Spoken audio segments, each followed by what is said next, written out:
বাচ্চারা অসুস্থ হয়ে যাচ্ছে। সোমবার বিকেলে যশোর ঈদগাহে জেলা বিএনপি আয়োজিত জনসভায় প্রধান অতিথির বক্তব্য দেন প্রধানমন্ত্রী তারেক রহমান।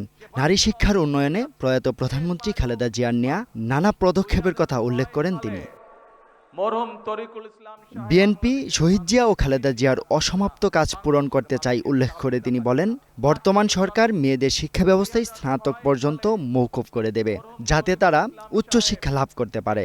বিএনপি শহীদ জিয়ার দল, বিএনপি দেশনেত্রী খালেদা জিয়ার দল, এই বিএনপি এখন বর্তমানে সরকার পরিচালনা করছে এবং বিএনপি শহীদ জিয়া এবং খালেদা জিয়ার অসমাপ্ত কাজ পূরণ করতে চাই। সেজন্যই আমরা সিদ্ধান্ত নিয়েছি ইনশাল্লাহ মেয়েদের শিক্ষা ব্যবস্থা স্নাতক এবং ডিগ্রি পর্যন্ত আমরা ফ্রি করব। আবার যেসব ছাত্রী ভালো ফলাফল করবে তাদের জন্য সরকারিভাবে উপবৃত্তির ব্যবস্থার ঘোষণাও দেন সরকার প্রধান।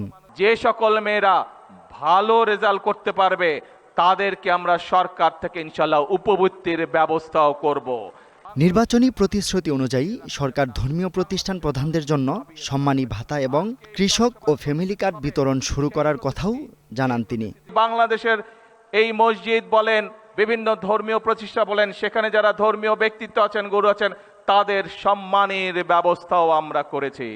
ইনশাল্লাহ ধীরে ধীরে বাংলাদেশের বহু বন্ধ কলকারখানা আমরা আগামী কয়েক মাসের মধ্যে চালু করার ব্যবস্থা করব, যার ফলে বহু মানুষ যারা চাকরি হারিয়েছে বা বহু মানুষ যারা আজকে বেকার, তারা ধীরে ধীরে সেখানে কর্মের ব্যবস্থা করতে পারবে। বেকারত্ব নিরসনে কয়েক মাসের মধ্যে বন্ধ কলকারখানা চালুর আশ্বাস দেন প্রধানমন্ত্রী তারেক রহমান। Zubair Ahmed, Green News, Dhaka. দেশের সাথে কথা বলেছি এবং